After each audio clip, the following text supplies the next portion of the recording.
Buenas tardes, refugiados. Sean bienvenidos a otro episodio de su podcast. Soy su anfitrión, Salvador Gómez Arceo, y hoy hablaremos de un tema que creo que les interesará a todos ustedes. A ver, ya dije alguna vez en un episodio de este podcast que los videojuegos, aunque no sean considerados obras de arte por la inmensa mayoría de personas, han conectado con nosotros a un nivel que a veces solo el arte logra llegar. Recuerdo que la primera vez que me enamoré de un videojuego fue en una tarde de 2007, en la fiesta de un amigo. Quienes tuvimos la fortuna de vivir en los primeros años de los 2000, recordamos lo que era ir a un lugar de las famosas maquinitas. Ibas a uno de estos locales y cambiabas dinero real por monedas que te daban créditos para jugar un juego. En Aguascalientes, ciudad de donde soy, había un lugar de estos bastante famoso, llamado Moy. Puede que le haya despertado una memoria a alguno de ustedes ahí en la audiencia, y si fue así, de nada. Aunque ya conocía los videojuegos, pues en mi hogar teníamos una consola, no era un gran fanático de ellos todavía. Luego apareció una maquinita roja, con muertos vivientes pintados al lado y una leyenda que decía The House of the Dead 2. De las bocinas a su lado podía escuchar una voz grave, hasta exagerada, que repetía el título una y otra vez. The House of the Dead 2. En la pantalla mostraba cómo criaturas que iban desde zombies hasta vampiros y androides y fantasmas que intentaban atraparte. Pero, con una pistola, que era el único control que tenías, era tu deber dispararles para escapar. La primera vez que lo jugué, recuerdo que la pistola falsa que te daban pesaba tanto que morí quizás en cuanto se me apareció el primer zombie. Lo intenté de nuevo y no llegué más lejos, pero seguí jugando. Me quedé en la máquina hasta que mi mamá llegó por mí e incluso entonces le rogué por todos los medios posibles que me diera tan solo una moneda más para poder jugar de nuevo. Parecía el juego más difícil que había jugado hasta entonces, lo cual, francamente, no es decir mucho, ya que los únicos videojuegos que conocí hasta entonces eran de Mario Bros. Así que no era tanto. Desde entonces, a cada oportunidad que tenía, intentaba emular la emoción de ese primer encuentro con cualquier título que me encontrara. Y si regresaba a Moy, ya sabía a dónde iba a estar el resto de la tarde. Este episodio es un tributo a esos videojuegos y a las tardes de diversión que nos dieron. Al mismo tiempo, es un ensayo sobre la nostalgia y sobre cómo embellece todo aquello que vemos con ojos de niño. Habiendo dicho esto, comencemos. Cuando cumplí 12 años, mis padres me llevaron a comprar el videojuego que yo quisiera a una tienda. Ya para entonces me había vuelto un aficionado al tema, en todos sus aspectos. El poco dinero que tenía lo gastaba en revistas de videojuegos, y en los primeros días de YouTube me la pasaba viendo videos, los famosos gameplays, de otras personas jugando títulos que no tuviera a la mano. Tal vez más de uno recuerde que también en la primera década de los 2000 se hicieron inmensamente populares las películas de Resident Evil, llegando a ser, hasta el día de hoy, la única franquicia basada en videojuegos con 6 películas en su saga. No había jugado ninguno de los juegos, cosa curiosa ya que había más de 20 títulos y eran inmensamente populares, pero no lograba encontrar ninguno, aunque no había visto todas las películas, porque, por muy exitosas que fueran, hay que admitir que son bastante confusas. Había leído extensamente sobre la saga y había visto videos sobre ella. Decían que era la saga de muertos vivientes por excelencia, en el mundo de los videojuegos, claro está. Y es que de verdad, los zombies se volvieron tremendamente populares durante estos años, no solo en los videojuegos, sino también en las películas. Tierra de Zombies, El Amanecer de los Muertos, 28 días después, Left 4 Dead, Guerra Mundial Z. Todos estos títulos salieron en tan solo 10 años, porque los muertos vivientes se volvieron un fenómeno global que no habían sido en mucho tiempo. En la tienda, donde también vendían videojuegos usados, Yo estaba buscando algún título que sonara entretenido. Tenía algunos juegos de Mario Bros, pero al cumplir 12 años, me decía a mí mismo que estaba demasiado grande para seguir jugando esos. Y voy a ser claro con una cosa. Ni aunque tengas 50 años, vas a ser demasiado grande para jugar un videojuego si disfrutas hacerlo. Pero a ver, pero volviendo al tema. Comencé a buscar y me topé con una caja, donde la portada en sí ya era aterradora. Resident Evil 4. Y no había jugado los juegos 1, 2 o 3 de esta saga. No sabía de qué se trataba el juego, no tenía ni idea de cómo se llamaba el protagonista en la portada, nada. Pero era de los pocos juegos que cumplían con mis requisitos. Y además estaba disponible para el Wii, que era la única consola que en aquel entonces teníamos en mi hogar. Así que se lo pedí a mis padres y lo compraron. Ni ellos ni yo sabíamos a dónde iba a llegar con eso. La primera vez que lo jugué, vaya, creo que me tardé una semana entera en completar la primera misión. Y eso que la primera misión solo consiste en bajarse de un auto, explorar una casa y llegar a un pueblo. Y en todo eso me llevé una semana. Ahora imagínense con el resto. Y es que a ver, la saga de Resident Evil no es como cualquier otro videojuego. En ella no te dan indicaciones, como la gran mayoría de nosotros estamos acostumbrados. No hay una brújula, no hay una flecha apuntando a dónde tienes que ir ahora, nada. El juego únicamente te da un arma, te da un cuchillo y te desea buena suerte. Así ha sido desde sus inicios. El primer juego, Resident Evil 1, considerado por muchos como el pionero de videojuegos de terror por excelencia, transcurre en una mansión llena de pasadizos secretos, puertas cerradas y enemigos aterradores. Lo sé porque años después lo compré e intenté jugarlo, solo para tirar el control más de una vez por lo difícil que era descifrar qué esperaba el juego de mí. Claro que a medida que avanzas en el juego, puedes ir desbloqueando mapas o pistas que te lo hacen un poco más fácil, pero para un niño de 12 años, lo más fácil era simplemente esperar a que llegaran los enemigos y a que les dispararas. Y ya que esto nunca pasó, empecé a explorar y a pasar mucho tiempo en el juego, intentando averiguar qué era lo que seguía. Después averigüé que las cartas que te encuentras en el juego no están ahí de adorno, sino que tienes que leerlas con mucha atención para saber qué es lo que tienes que hacer. Y sí, eran cartas de muchas páginas escritas en inglés, el cual para aquel entonces todavía no sabía hablar bien. Mi mejor estimación es que me tardé aproximadamente 7 meses jugando constantemente en las tardes entre la tarea y la escuela para llegar al jefe final.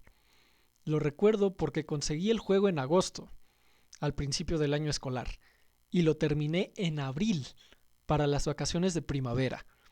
Sé que tenía por lo menos 40 horas de juego acumuladas en el disco duro, y había muerto unas 200 veces en todo mi primer recorrido del juego. Durante todo ese tiempo, algunos amigos que también lo conocían me decían que lo más fácil a veces era buscar la solución en internet, pero mi yo orgulloso decía que eso sería deshonesto. ¿Y exactamente quién crees que se va a enojar por eso?, me decían con obviedad. Yo, por mi parte, les contestaba, yo me voy a enojar. Así que cuando por fin rodaron los créditos, me sentí como el rey del mundo. Lo había logrado después de todas esas muertes, esos acertijos que me daban dolor de cabeza y las pesadillas que me daba ver a tantos monstruos. Al final, el juego te dice cuántas veces moriste, a cuántos enemigos mataste y cuánto tiempo del mundo real te tardaste en llegar al final del juego. La cifra no es exacta en mi memoria, pero sé que era un número exagerado. Me acuerdo que, ahora sí, acababa de jugar el videojuego más difícil del mundo. Crecí entonces aferrado a la idea de que jamás me toparía con un título más difícil que ese. Y hasta acá puedo escuchar a los conocedores del mundo de los videojuegos riéndose porque saben que me equivoco por mucho. Pero ese juego me abrió la puerta al mundo de Resident Evil y me volví un fan obsesionado con todo lo que tuviera que ver con ese mundo. Vi todas las películas y admito que a partir de la 3 no me encantaron mucho.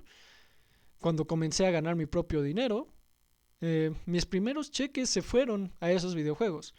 Con uno de mis primeros pagos, de hecho, compré Resident Evil 5, la secuela directa. Y me pasó igual. Muchos acertijos, muchos jefes difíciles, pero sucedió algo curioso. En las revistas de videojuegos había leído que el juego 5 tenía cierta dificultad, llegando a ser considerado uno de los más difíciles de toda la saga. Y para mi sorpresa, lo terminé en un mes. Y eso que tenía que ir a trabajar y a la escuela y solo podía jugar en fines de semana. Así que, aún más tiempo después, conseguí un Nintendo Switch y compré la versión de Resident Evil 4 que había jugado tantos años atrás en el Wii. Me preparé porque, de nuevo, iba a toparme con el juego más difícil que había jugado en toda mi vida. La única diferencia era que ahora tenía 21 años, no 12. Pasé los niveles, morí un par de veces, cumplí con los acertijos y llegué al final. Como en la versión anterior, te decía tus créditos, cuánto te tardaste, cuántas veces te moriste, etc. Me había tardado en total 12 horas acumuladas en pasar el juego entero. Al verlo, solo pensé, ¿en serio? ¿12 horas? No puede ser tan poco. Me había llevado 7 meses antes y ahora no me había tomado ni un día entero. Empecé a investigar en internet cuánto tardaba la gente en pasar el mismo juego. Y vaya, el récord mundial allá afuera es de menos de 1 hora y 20. Comprendí entonces que, definitivamente, mi memoria lo había convertido en algo mucho más grande de lo que en realidad era. No estoy diciendo que el juego sea malo, claro que no. De hecho, si me preguntan, creo que está empatado en el título por ser mi videojuego favorito de toda la vida. Ahí en la cima con él está Assassin's Creed 2, obra maestra de la cual ya hemos hablado en este podcast. Esta es la parte en la cual hablamos sobre la nostalgia. Un error muy común es juzgar a nuestros yos del pasado bajo un lente de nuestro presente. Creo que mi primer impulso, después de ver que solo me tomaba 12 horas completar algo que me había llevado tanto tiempo cuando era niño, fue, un poco, ofenderme. ¿Por qué me tardé tanto? Uno de los epitafios más famosos que conozco es: no juzgues tus errores anteriores basado en la sabiduría que llegó después. Y esto aplica, supongo, a toda la vida. Estudié la carrera de ingeniería y sé que hay muchas ecuaciones que podía resolver en cuestión de minutos si lo observaba desde un ángulo distinto, pero que me llevaron una cantidad insufrible de tiempo cuando me topé con ellas por primera vez. Muchos profesores y amigos, cuando recordamos esas tardes, me recuerdan cómo me alteraba saber que la solución a esos problemas era tan simple. Ahora nos reímos, claro, pero no siempre fue así. Y es que, a ver, volviendo al juego, mi yo de 21 años sabía qué hacer. Sabía que para derrotar a cierto monstruo tenías que dispararle en las piernas y no en la cabeza. Sabía que para que cumplir con un acertijo necesitabas abrir las puertas en un orden que no sería lógico. Para poner un ejemplo concreto, a ver, en cierto punto vas caminando por un bosque oscuro y te encuentras a un lobo atrapado por una trampa de cazadores. El lobo está llorando, aullando y rogándote que lo ayudes. La pantalla te ofrece la opción: ¿quieres liberarlo o prefieres dejarlo ahí? El niño de 12 años, al ver a un lobo salvaje en un entorno donde todo intenta destruirlo, por supuesto que lo ignoró y lo dejó ahí. El de 21 sabía que si ayudas al lobo a escapar, no te va a atacar, al contrario, te va a ayudar después en otra misión. Pero he aquí la trampa. El de 21 no sabría qué hacer si el de 12 no hubiera terminado el juego. Creo que si de pequeño me hubiera limitado a abandonar la partida cuando la cosa se pusiera difícil o aterradora, quizás no habrían sido 12 horas las que me tardé ahí, sino muchas más. Sé que estoy hablando de un videojuego, pero creo que la misma filosofía la podemos aplicar a lo que sea en nuestras vidas. Puede ser un trabajo que nos enseñó a levantarnos temprano y a ir aunque no tuviéramos ganas, o una carrera que nos costó pasar, gracias a la cual tenemos conocimientos y destrezas que no habríamos encontrado en otro lado. Lo importante es que nos recordemos que ese yo del pasado tiene mérito no por haber logrado algo o no, sino por haberlo intentado. A veces lo importante no es tanto ganar o perder la guerra, sino haber dado una gran batalla. Uno de los ejemplos históricos más famosos de esto, podría decirse, es la batalla de las Termópilas, hace más de 2000 años. El rey Leónidas, de Esparta, enfrentó las fuerzas del rey persa, Jerjes, durante la invasión de este último a Grecia. He aquí el problema. Leónidas fue a la guerra con un ejército mucho más pequeño que el de Jerjes. Y a ver, voy a hacer un breve paréntesis. La historia y la cultura popular nos dicen que el gran Leónidas llevó solo a 300 hombres de su guardia personal a la batalla. Este número, primero, fue escrito por un historiador griego, Heródoto. Siendo un griego el que escribió la historia sobre sus camaradas griegos, esta cifra ha sido revisada y corregida en los últimos años. Con el propósito de no desinformar, vamos a dar los datos como vienen en el sitio National Geographic, el cual ha sido identificado como uno de los pocos portales donde se prioriza la verdad, sin desviaciones. Leónidas llevó 300 espartanos, sí, pero fue respaldado por otras ciudades griegas, al punto que sus fuerzas ascendían a 7000 soldados.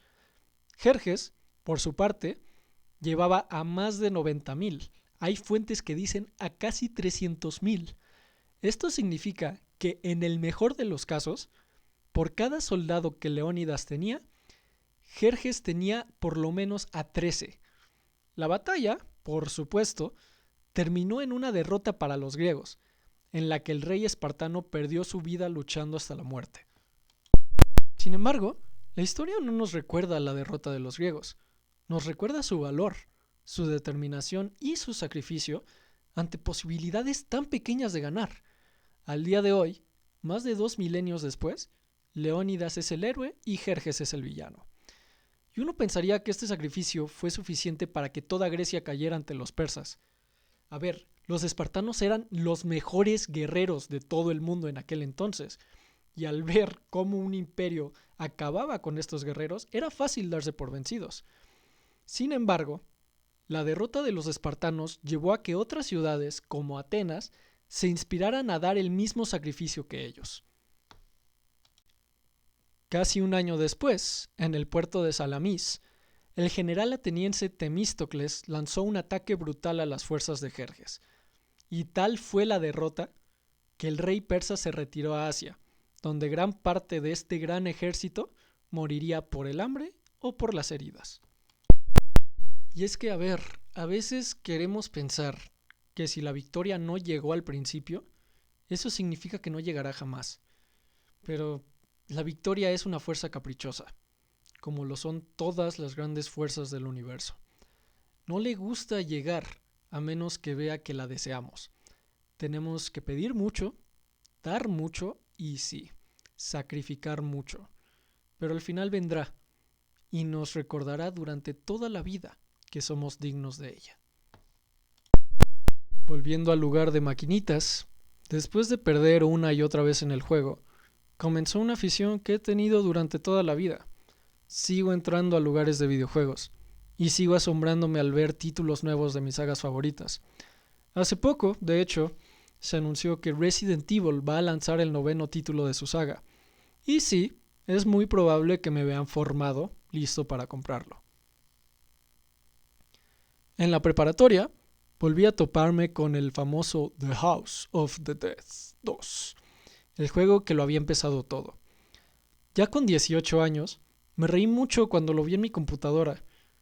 ¿De verdad esto me daba miedo? Estas criaturas hechas de esferas y cubos y con las caras pintadas, con voces sobreactuadas, ¿eran las mismas que me daban pesadillas de niño? Bueno, al fin, lo disfruté. Y el juego entero lo terminé en menos de 1 hora, porque para eso estaba diseñado. No, y literalmente, no te permite detenerte mucho tiempo. Así son los juegos de las maquinitas. Una vez más, no se trata del juego, sino de la impresión que nos causó esa primera vez. Y si lo disfrutamos y nos hace felices, digo, ¿qué más podemos pedirle a un par de líneas de código? Eso fue todo por hoy, refugiados. Les agradezco mucho que se hayan conectado a escuchar el podcast. Recuerden seguirnos en las redes sociales, un like, suscribirse. aquí estamos para ustedes. Quedo atento a cualquier duda que tengan. Hasta luego.